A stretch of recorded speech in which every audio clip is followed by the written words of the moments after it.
Os caminhos estão sendo construídos e esse nosso primeiro painel ele vai tratar sobre procedimentos, rotinas e softwares. Eu queria chamar o Daniel Bucar Servásio para compor a mesa.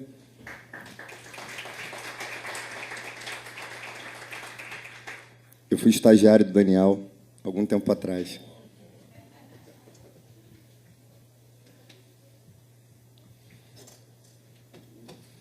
Queria chamar também meu vice-presidente do Instituto, Antônio Paulo Barça.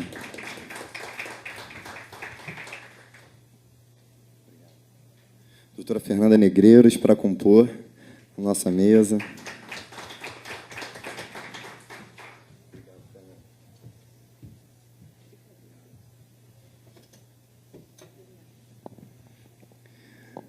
Chamar Rafael Rodrigues também para compor a mesa.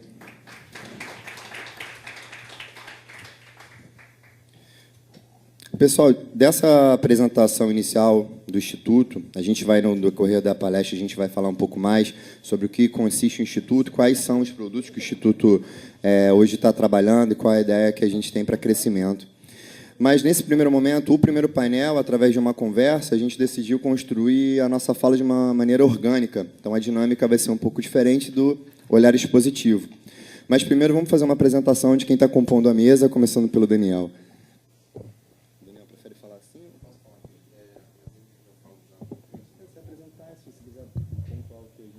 Tá. Aqui, depois eu conduzo aqui dentro desse olhar. Os pilares, tá ok. Então, meu nome é Daniel Bucar, eu sou advogado, tenho um escritório de pequeno porte já há cerca de 16 anos, também sou professor de Direito Civil, vejo alguns alunos aqui presentes, eu agradeço aí o prestígio à iniciativa do Tiago. Tiago é um querido amigo, foi meu estagiário já em Priscas Eras, virou um brilhante advogado, combativo, e é um movimento de resistência até aqui da pequena advocacia, né? É um movimento de resistência. A gente tem, hoje, no Brasil, nós temos 1 milhão, praticamente, de advogados. Certamente, esse 1 milhão não exerce a advocacia e, certamente, boa parte não integra grandes bancas. Então, de maneira que é um movimento até de resistência e de mostrar a demanda desse pequeno advogado, que é, sem sombra de dúvida, a maior parcela dos advogados do país. Com base nisso, ontem a gente teve a pergunta, o Marcelo Oliveira fez a saudação final, e ele fez uma pergunta aqui, depois que a gente vai repetir, qual era o número de pessoas que tinham suas sociedades unipessoais, né, advogando unicamente, com uma outra pessoa, 2, 3. A gente percebeu que 70% dos componentes presentes eles eram advogados em bancas únicas, né, que vem ao encontro do que o Daniel está falando.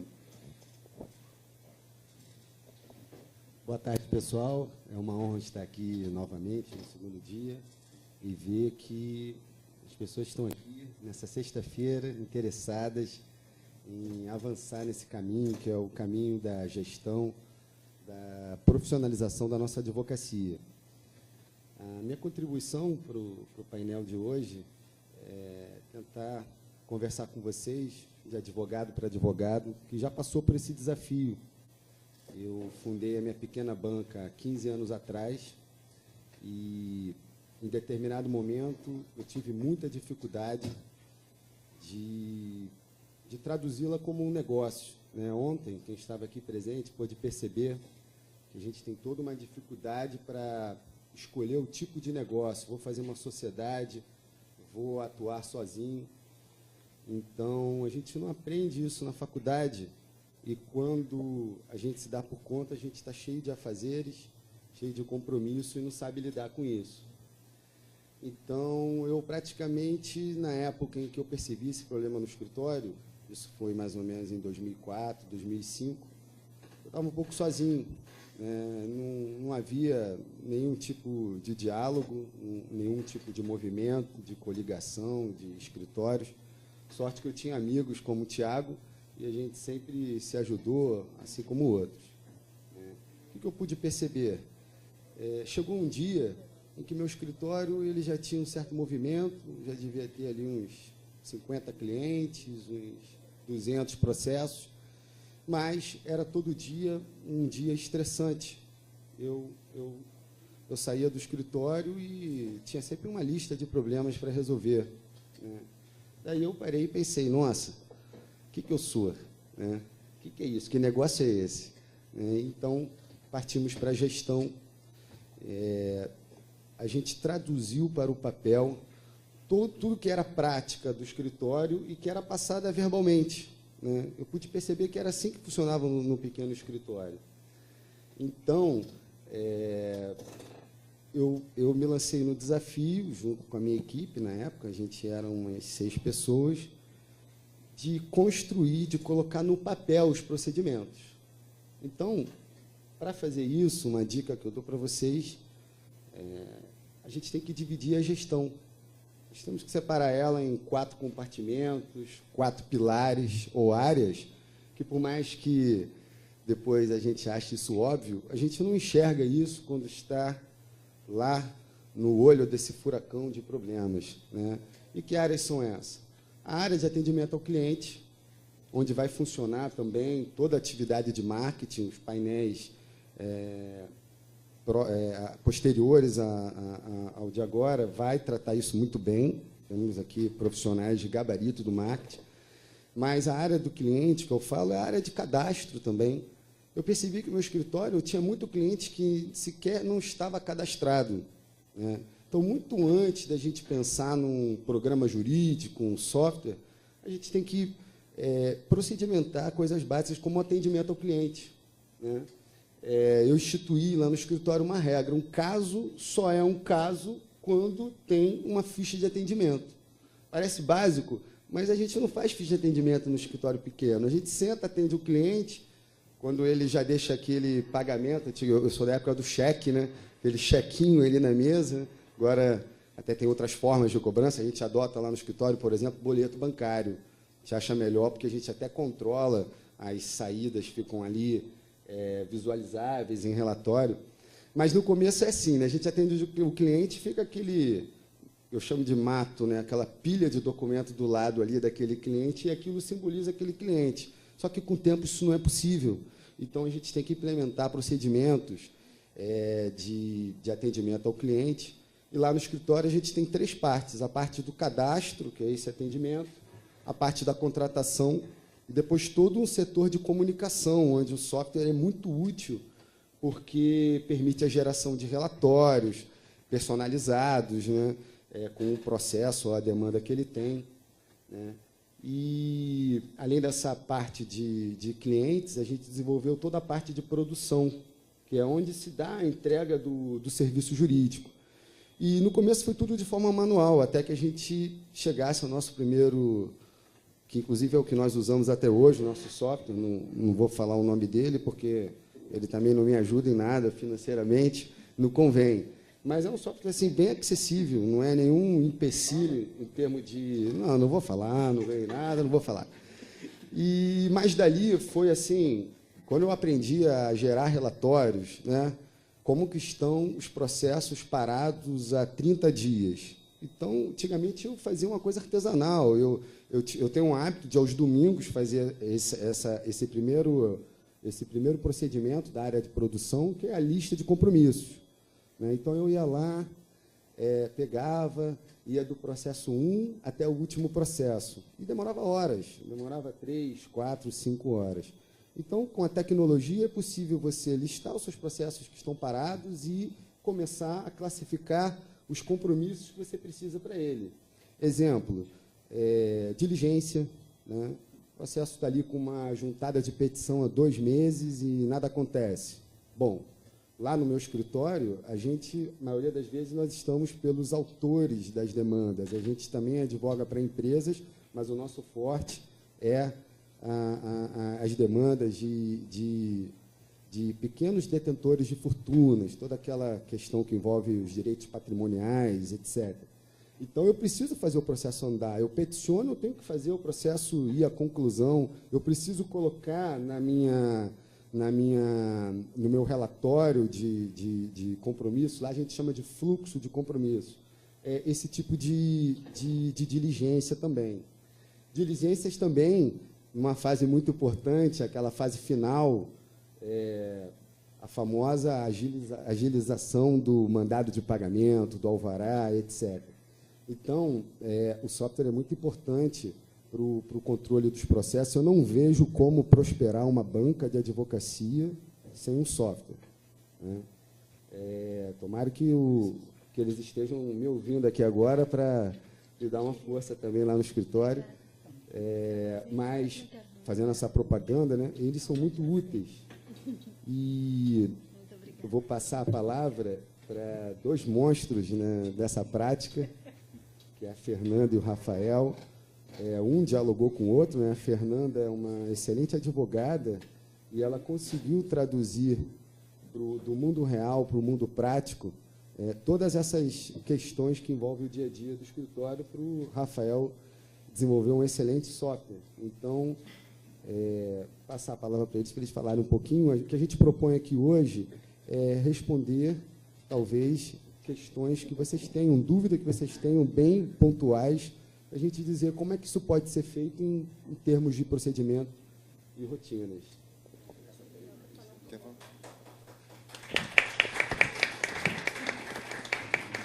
A gente só também aqui falar um pouco também da experiência, acabou que eu não... Achei que era só uma rodada de apresentação, mas eu acho que vou falar um pouquinho da experiência que eu também tinha. Nada também. A gente está aqui praticamente num bate-papo. Mas essa questão, Antônio, sobre a gente receber cliente no escritório, você falou o mato de documentos, pelo menos na nossa experiência, nesses anos de advocacia, nós decidimos não ter papel no escritório, né? Que é uma questão que, não sei se vocês já passaram por esse tipo de problema, que às vezes o cliente te liga e diz, não, deixei o documento aí, você vai olhar, não está com o documento, você, naquela primeira reunião que você tem, que você recebe o documento, você não se sente nem à vontade de pedir um recibo, né, de fazer um controle. E a gente, pelo menos, adotou, a partir de um programa de gestão de documentos, um software de gestão de documentos, e que tem até um scanner dentro da própria sala de reunião, documento não fica no escritório. Não fica no escritório. E, a partir daí, a gente criou também, dentro desse software, uma rotina de pendências. Só que essa rotina de pendências, na verdade, a gente fez uma primeira vez até na tabela Excel, né, com uma pequena programação boba de quantos dias estão parados as pendências que ainda não se transformaram em processo, para ser gerido por um software de processo. E aí, nessa tabela Excel, passou 5 dias vira amarelo e depois de 10 dias fica vermelho lá a coluna, para você saber também, inclusive, com quem está aquela pendência. Mas não só. O pior é que a gente ainda colocou um quadro, aquela lousa branca com papel, post-it amarelo, vermelho e verde também, para a gente se cobrar, que às vezes também só na planilha Excel a gente não tem total controle. E, bom, a gente, acabou que lá no escritório, a gente busca o tempo todo criar ferramentas que nos atendam. Em relação a software, por exemplo, de gestão de processo, nós tínhamos, aqui a gente pode falar o nome do software, livre, a gente teve o CP Pro quando a gente começou, o CP Pro, o problema do CP Pro e dos outros softwares que vendem, eles trazem, não sei se vocês já sentiram isso, diversas funcionalidades que não nos servem, né? Acaba que são softwares maravilhosos, tem gestão financeira, gestão administrativa, gestão de tudo, mas, no entanto, normalmente, um advogado de banca pequena, pelo menos os que eu converso, o que você quer é esse acompanhamento para saber quanto tempo o processo está parado, quanto tem que fazer a diligência, e um cadastro de clientes, uma gestão documental, que, normalmente, esses softwares acabam não atendendo. Nós fizemos uma coisa muito arriscada, que foi contratar um programador para fazer o nosso software, nosso escritório. Então, nós fizemos, juntou com outro escritório, e acho que bacana você ter o instituto para fazer essa interface, que eu chamei meu cunhado, na verdade, que é um amigo meu, falei, olha, a gente está pensando em fazer um software, então nós fizemos uma reunião, definimos quais eram as ferramentas necessárias para a gente ter, e logo em seguida implementamos, mas aí vem o segundo problema, que é o mesmo problema que eu tenho ouvido falar até de grandes escritórios, desses novos robôs. É que você tem que alimentar esses programas, né? Você tem que dizer, não basta só montar a arquitetura, mas tem que decorar também a casa desses programas. E aí demanda tempo nosso. Estou falando dos robôs, que eu vi uma apresentação, eu também sou procurador do município, e a gente viu uma apresentação desse robô da IBM, do Watson, mas é um caderno em branco que você tem que escrever todo o algoritmo de acordo com a necessidade que você tem do seu trabalho. E isso, quer dizer, demora também 6 meses, 1 ano, até você chegar a uma boa funcionalidade do robô. E estamos acabando de fazer agora.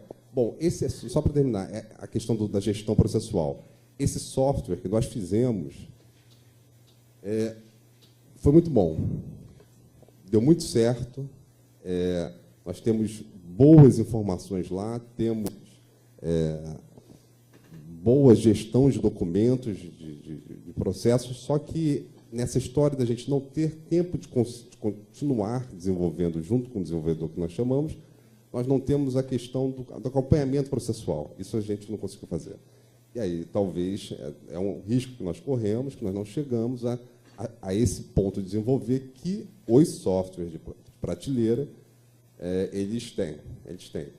Eu, realmente, isso é uma deficiência ainda no meu escritório, que a gente acabou fazendo uma planilha Excel, que é uma coisa ainda um pouco precária diante do que tem no mercado. Então, é uma coisa que a gente vai resolver, e é até bom aqui ouvir a experiência para a gente saber qual que a gente pode até contar para fazer uma experiência. E a gente ainda, nessa história de desenvolver software, a gente está fazendo um outro software ainda agora, terminando, que é um de gestão de contratos. A gente faz a ideia é fazer a reunião com o cliente, ou, enfim, ouviu a demanda dele para um contrato, e a gente já colocou nesse software dizendo o que mais ou menos o perfil do contrato que ele quer, com respostas sim, não, e a partir dessas respostas a gente cria um contrato, ainda naturalmente editável, mas que já nos traga uma base mais de cláusulas que nós já temos experiência para colocação no contrato. Então, quer dizer, essas rotinas, nós praticamente fomos sozinhos, né? Batendo cabeça aqui, batendo cabeça lá, ou esse meu amigo, meu cunhado, falando com colegas, amigos, saber quais são as experiências dele. E acho que aqui realmente a gente tem um fórum muito bacana de a gente poder trocar essas experiências, sem também, não sei se esse é o problema do advogado, Thiago, que a gente, quando começa a falar de um escritório do outro, não sei se a gente tem ainda a questão de concorrência, não vai roubar uma ideia minha, não sei o que e tal, quando, na verdade, acho que se nós nos unirmos no ambiente de solidariedade da própria profissão, a gente consegue alcançar muito mais distância, né? Pular muito mais obstáculos do que propriamente ficar sozinho com o nosso segredo, já que a gente não tem tempo. Talvez essa concorrência a gente até pode saber no campo da intelectualidade, de quem estuda mais, quem não estuda mais, quem se dedica a tal área, a tal outra área, mas a administração em si do escritório, essa a gente precisa trocar, compartilhar, isso é importante.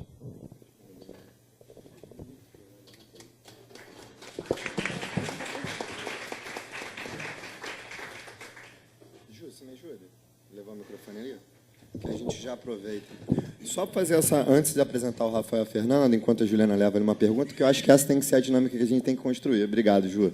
Lá no escritório no Mélio Dias, a gente tem 12 anos e a gente está com 1.000 processos, 35 empresas pequenas. A gente usa CP Pro. Então, depois era bacana ver o que cada um usa aqui. Como é que é a dinâmica interna nossa que tem a ver com o que vocês estão falando? Publicação de prazo é controlada através da planilha do Excel. Olha que absurdo, né? Eu tenho um sistema que eu não consigo consolidar tudo nele. Agenda de audiência é de papel. De papel, né? Então, assim, a gente tem o Google Calendário, a gente tem diversas outras oportunidades de fazer uma reunião de documentos em relação a tudo isso. Vamos abrir para a pergunta, olha que coisa dinâmica. Não, Não, na verdade, eu queria pedir só uma complementação de informação, que o doutor estava falando das 4 áreas fundamentais que ele achava importantes, mas o senhor só falou de 2, do atendimento ao cliente e da produção. Desculpa, mas é porque eu estava interessada. Muito legal. Ficou faltando essas outras 2. Obrigada.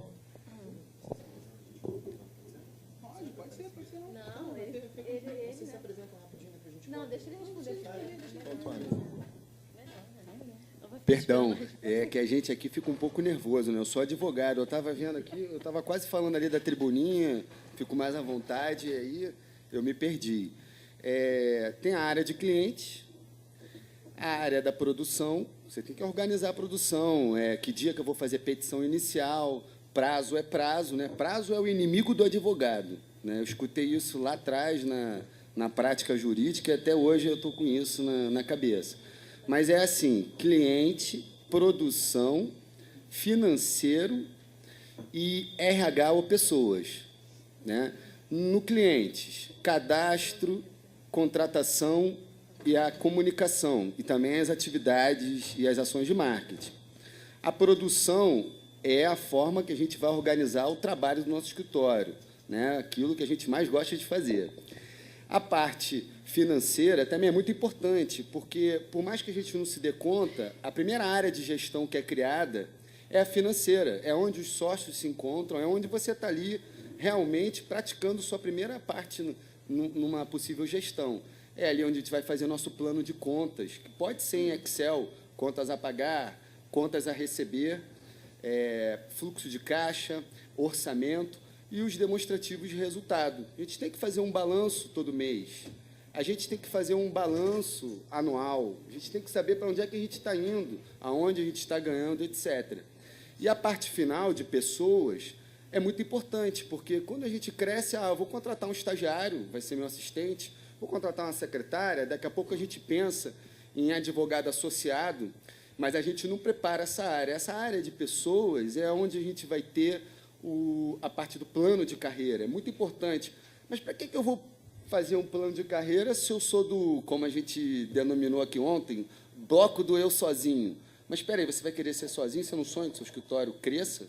E você, de 1 pessoa até 5, já é um crescimento exorbitante. Chegando até 10, que é o conceito que a gente tem aqui, limite, não que a gente queira que todos sejam pequenos, mas é muito difícil sair desse universo. Então, a gente tem que ter já desenhado essa área, que consiste no plano de carreira ali em pessoas, e também a parte de treinamento e seleção, né? O que eu fiz lá no escritório? Eu escrevi 4 manuais, um para cada área dessa. Então, quando chega lá um candidato a membro do escritório, eu deixo lá no site do escritório uma área lá em aberta para a pessoa colocar currículo. Quando ela chega lá no escritório, eu não exijo nenhum conhecimento do direito. Eu até agradeço quando a pessoa não tem conhecimento, porque eu posso moldá-lo com aquilo que eu quero desenvolver nele. Mas eu já deixo pronto os manuais, estudo os manuais e eu faço um exame de admissão com base nos manuais. Porque ele já entra no escritório treinado, ele já conhece as nossas políticas. Lá nesse manual, eu sou assim um pouco... não sei se é um toque de organização ou esquizofrenia, mas eu coloco até onde ele tem que colocar a petição, qual é o escaninho que ele coloca a petição depois que ele protocola. Porque lá eu gosto de um papel para montar as minhas pastinhas ainda, por mais que o processo seja eletrônico, a minha parte não. As minhas petições estão físicas, numa pasta organizada. Eu vim, né, comecei muito cedo, estou apegado a essa área, essa materialidade ainda. Mas são essas 4 áreas. Você tem mais alguma dúvida? Tá.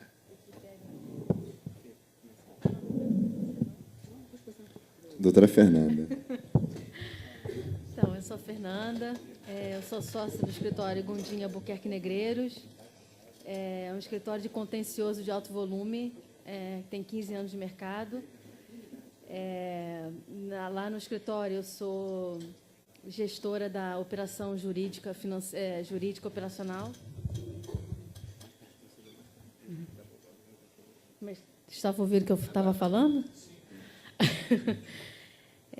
E a gente teve a oportunidade de, durante esse tempo na minha carreira, só para fazer um contexto, Eu estou no mercado de contencioso de alto volume há mais de 10 anos, e antes disso eu vim de pequenos escritórios.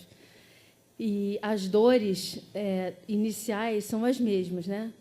Eu estou há muitos anos no escritório, eu estou 8 anos no escritório, que eu sou sócia hoje, e a advocacia de alto volume, ela diferencia dos pequenos escritórios em razão, como o nome já diz, do volume, né, de processos e de clientes. E quando a gente tem uma advocacia de alto volume, se não tiver uma organização na linha do que o Antônio estava dizendo, né, se não tiver uma coisa muito organizada, do ponto de vista... Está dando uma microfonia, né? Do ponto de vista de gestão, de operação, com as devidas coisas nas suas caixinhas, como ele mesmo colocou, a gente realmente se perde e o escritório não vai conseguir evoluir e certamente não vai sobreviver.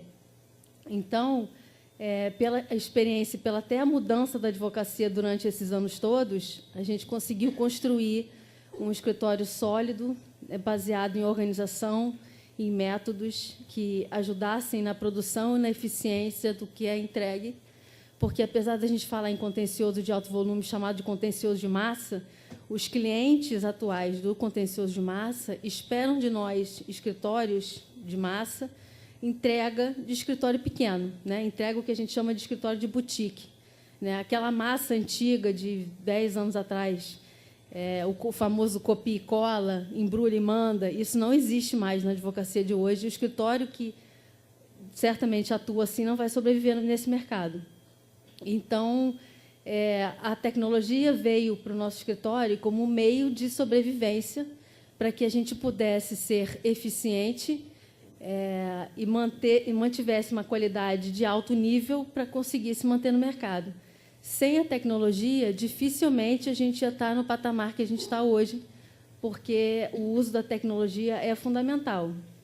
Mas, nesse campo, quando a gente fala em a tecnologia ajuda, o Rafael vai esclarecer um pouco melhor aqui, né, as ferramentas tecnológicas, a diferença de uma coisa e de outra, mas o que eu vejo na minha concepção, pela minha experiência, que é muito importante, é que a tecnologia tem que agregar ao nosso trabalho, de forma que a gente alimente, todo o sistema tem que ser muito bem alimentado. A dificuldade que a gente encontra na nossa parte humana é que as pessoas têm dificuldade com essa interação com a máquina, né? Quer dizer, o famoso não tenho tempo, não vou conseguir fazer, entre fazer a petição e alimentar o sistema, prefiro fazer a petição e ir para o próximo, e as coisas não podem ser dessa forma. Porque, quando a gente fala em organização e padronização, a gente precisa passar pelo processo e a mudança de cultura de utilização da tecnologia como ferramenta, mas para que as pessoas mantenham o sistema alimentado, esse sistema de gestão que vai conduzir os processos internos. E essa mudança de cultura é o que eu venho pregando nos últimos tempos, né? Até tive a oportunidade de escrever um artigo que foi publicado no Migalhas essa semana, que fala sobre os escritórios de vanguarda e a inovação disruptiva, que é justamente esse caminho de colocar para pequenos e grandes escritórios a tecnologia como uma forma de melhorar o nosso trabalho para que a gente, advogado, se dedique exatamente à essência do nosso trabalho, que é ter uma técnica melhor, defender uma tese melhor e usar a tecnologia como meio de nos ajudar nesse processo de entregar para o cliente o melhor resultado. Nosso caminho tem que ser buscar melhores soluções processuais ou técnicas para o nosso cliente, até usar isso como forma de captação de cliente, ao invés de se perder com papel, enfim, com essas coisas que a rotina exige de nós, advogados, né? É um pouco essa a minha experiência. Eu queria dividir com vocês. Estou aberta para perguntas. Obrigada.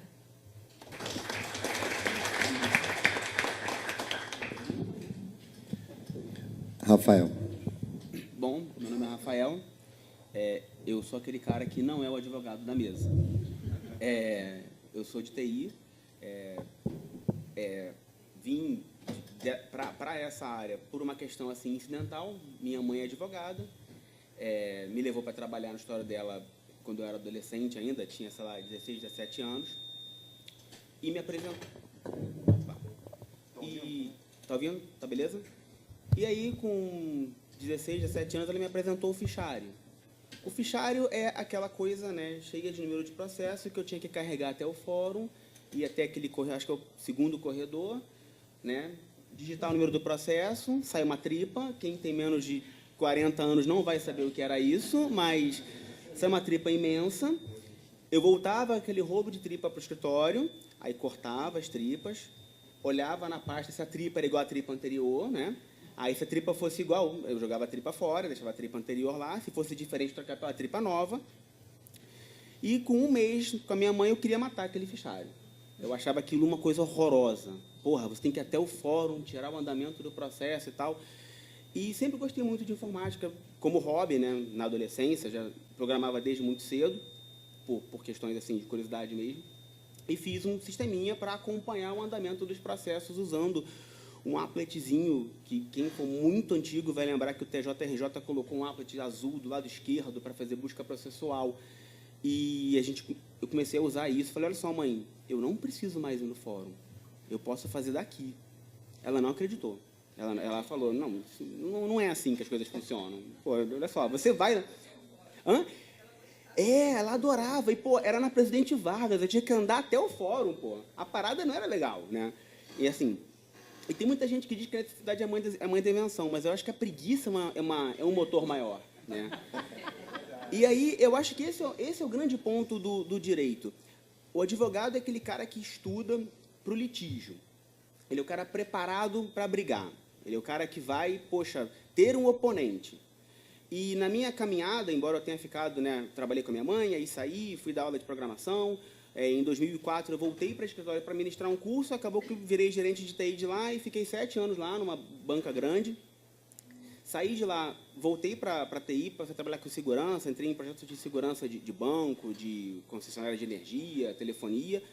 E nesse ano, embora já viesse prestando serviço para o Gondim já há algum tempo, me convidaram para virar sócio de lá, numa estrutura societária diferente, evidente, né? Eu não posso ser sócio de história de advocacia, mas numa composição societária diversa, entrei na organização.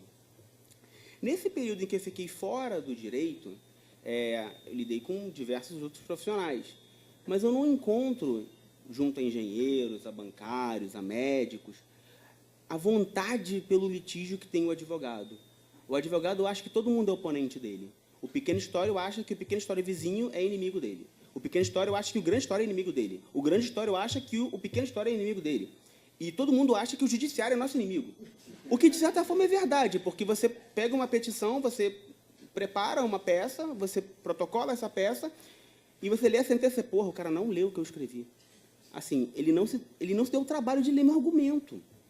Isso quando a sentença tem a ver com o que está sendo pedido, que, eventualmente, a gente tem que ficar brigando porque a sentença não tem nada a ver. Então, a gente tem uma classe que é feita para o litígio, que se prepara para o litígio. E aí, em dado momento, colocam essas pessoas em contato com organizar contas a receber, organizar contas a pagar, contratar pessoas, fazer cálculos, diversas coisas que não ensinaram na faculdade, para as quais existem profissionais que podem fazer isso, mas o judiciário meio que não está muito afim de se preocupar com essas coisas. A própria implementação que a gente teve no Brasil de processo eletrônico é uma implementação porca. O processo eletrônico no Brasil não é eletrônico, é digitalizado. É diferente de ser eletrônico. Você pega um processo de papel, ele vira PDF e alguém fala, porra, é eletrônico. Mas não é. Você não consegue extrair dado dali. Você não consegue pegar uma petição inicial de alguém que está te processando ou a contestação de alguém que você processou, entregar para a máquina e falar, beleza, qual é o caso? Não dá, ela não consegue. E curiosamente, numa demonstração que eu vi esse ano, eu vi um software de análise de documentos funcionando muito bem para a escritura. Aí você pensa, puxa, o cara arrasta uma escritura para o sistema, e aí o sistema diz o endereço, a metragem, quem é o dono, quanto custou. Quem é o dono, quanto custou, como é que foi pago. Porque a escritura é um documento parametrizado. Ele é sempre igual. A escritura tem uma organização, tem um modo de ser de uma escritura. Um documento judicial ainda não tem. Embora a petição inicial tenha trechos, blocos determinados, aquilo não está disposto de forma organizada. Da mesma forma que uma sentença também não é algo muito organizado. Você vê o juiz falar de um monte de coisa, e pensa, porra, vai dar. Chega no final e não deu. O cara, né? É diferente. Talvez, devido ao amor pelo litígio, os documentos judiciais não sejam muito claros, não sejam muito organizados. Então, o meu trabalho com isso, nos 2 escritórios por onde eu passei, né, por onde eu passei antes e onde eu estou agora, é fazer com que o advogado volte só para o litígio, de preferência com muito amor e carinho, né, sem agressividade, mas volte para o litígio.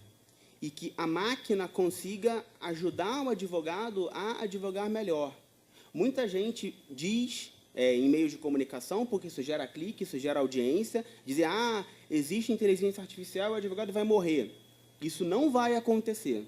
Nem agora, nem depois, nem talvez por 20 anos. Não vai acontecer.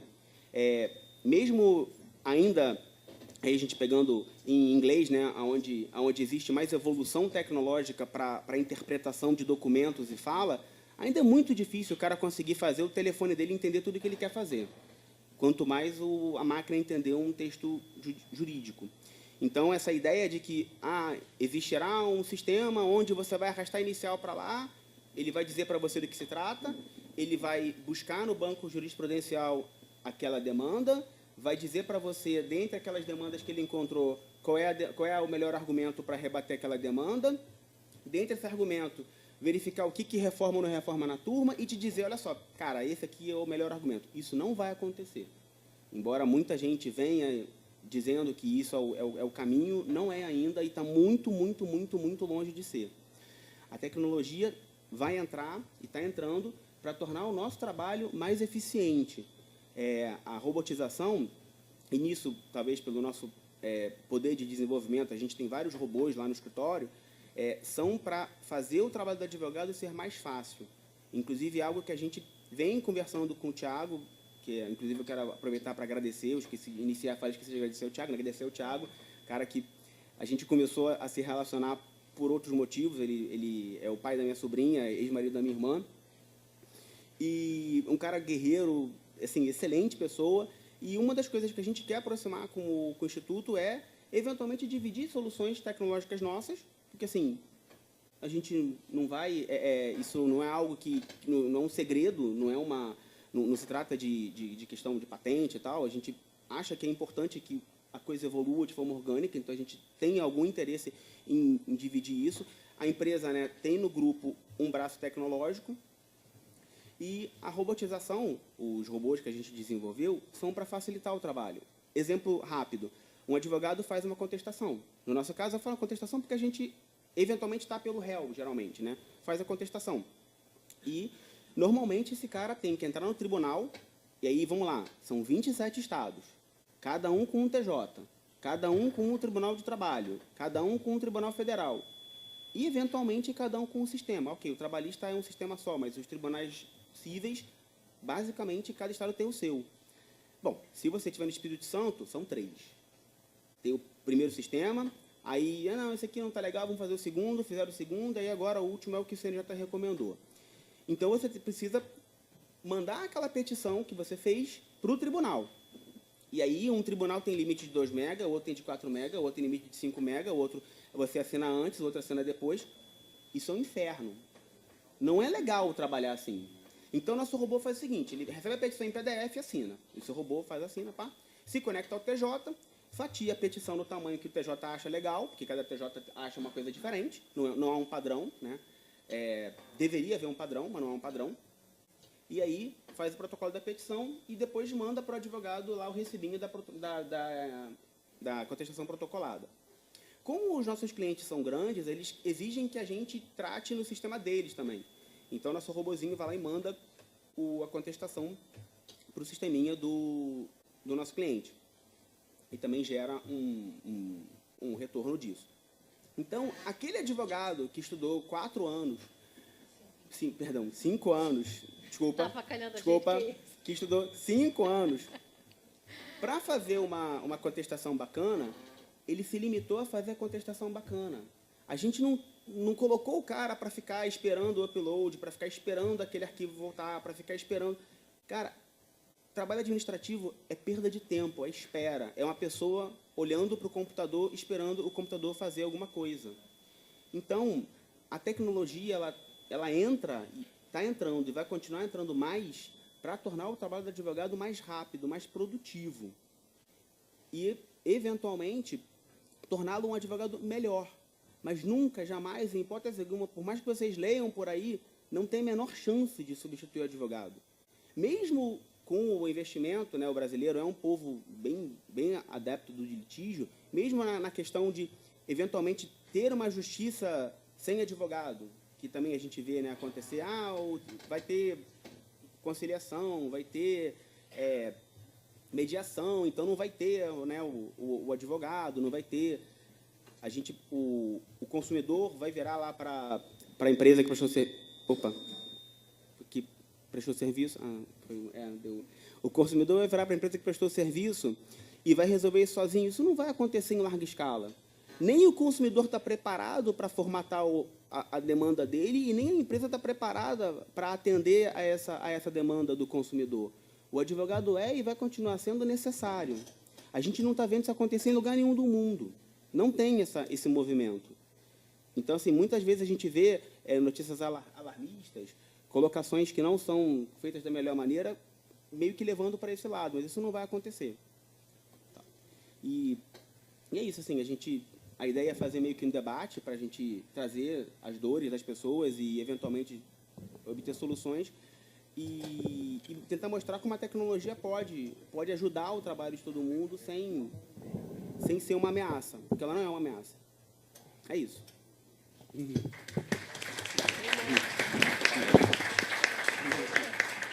Eu tenho uma pergunta. Algumas. Que programa é esse? Onde é que eu compro? Não. Então, esse sistema, a gente usava o CPPRO. O CPPRO não é um sistema ruim, só que o CPPRO é aquela questão que já foi levantada. Ele serve para todo mundo e acaba servindo para ninguém, porque ele tem recursos para fazer qualquer coisa. E isso torna o visual um pouco poluído. Então, a gente acabou desenvolvendo, eu fui chamado há 4 anos para desenvolver internamente um sistema, a gente formatou a gente organizou o mundo real junto com o sistema. Isso também é muito importante. A gente não criou um sistema achando que ele tem o condão de tornar o nosso mundo real melhor. Não, o mundo real evoluiu junto com o sistema. As pessoas aderiram aos procedimentos junto com a evolução do sistema. Um sistema não tem o poder de tornar as pessoas organizadas. Entendeu? Então, não tem. As pessoas acham isso. Eu vou comprar um sistema e eu quero ficar organizado. Não vai. Não vai. Você vai comprar um sistema e você vai ter um sistema. Fim. As pessoas precisam vibrar naquela frequência, ir naquela direção. É um trabalho de formiguinha, um trabalho assim, as pessoas, mesmo as pequenas bancas, e nesse ponto, assim, eu tive até um exemplo, a minha mãe era uma pessoa muito desorganizada, né? Quem sabe seja um degenero, eu também sou bastante desorganizado, mas a coisa não evolui se você não for organizado. Então, é por isso que a gente teve esse cuidado de desenvolver o sistema atrelado aos nossos procedimentos, indo um pouco além. Para processos padronizados, e aí uma observação positiva do judiciário, o processo de JEC é um processo padronizado, é um processo que tem inicial, da audiência, tem a sentença, tem o recurso, é algo que segue uma linha lógica, isso é muito legal. O de vara civil não é assim, ele vai e volta, ele vai e volta, ele vai e volta, tem várias coisas acontecendo ao mesmo tempo. O de JEC não, o de JEC tem uma organização, tem um fluxo melhor. E no nosso sistema, a gente parametrizou todos os passos possíveis no processo de JEC, deu mais ou menos 180 passos. Então, o advogado começa a responder naquele processo e o sistema pergunta para ele qual é o próximo passo.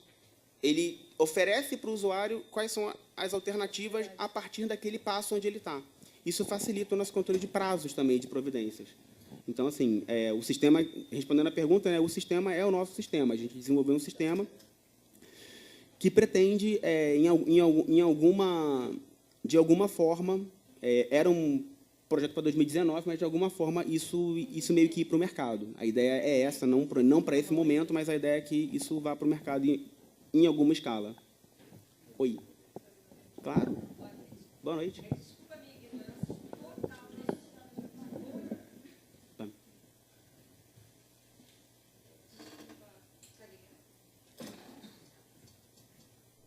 desculpa a minha ignorância total no assunto, eu não sei se eu não entendi direito.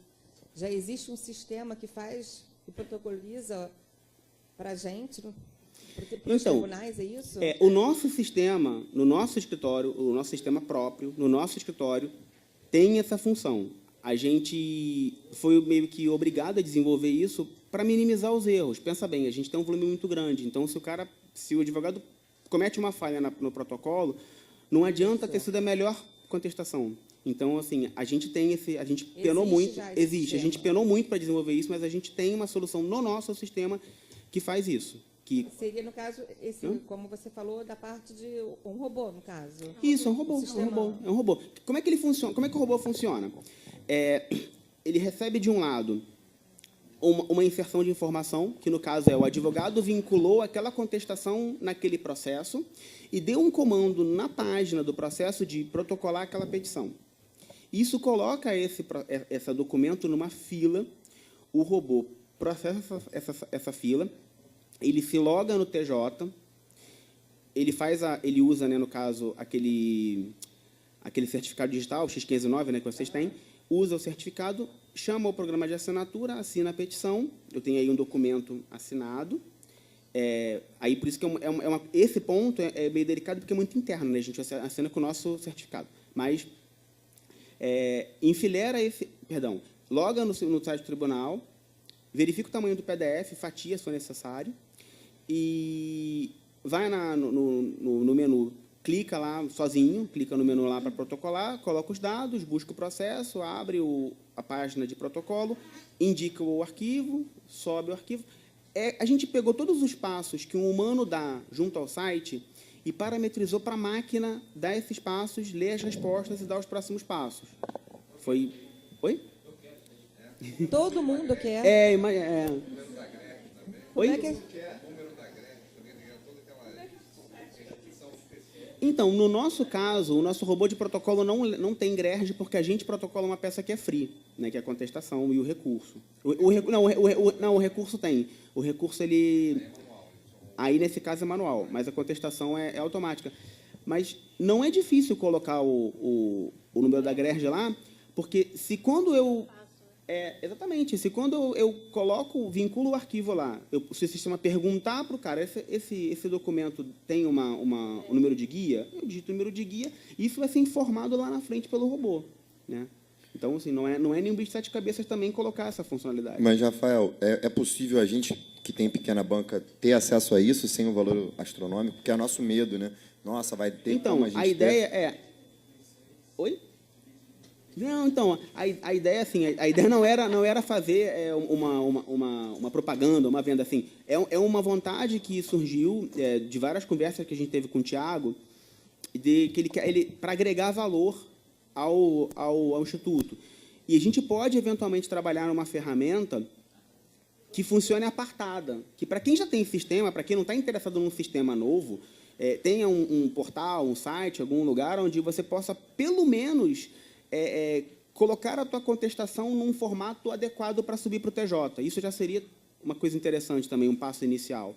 E, eventualmente, se a pessoa fornecer lá no portalzinho lá o login, o portal fazer a autenticação e subir aquele arquivo. Isso não é algo que a gente não possa ter no radar. Isso é algo que a gente, eventualmente, pode ter isso rodando, junto com outras coisas, mas não é um bicho de sete cabeças, não.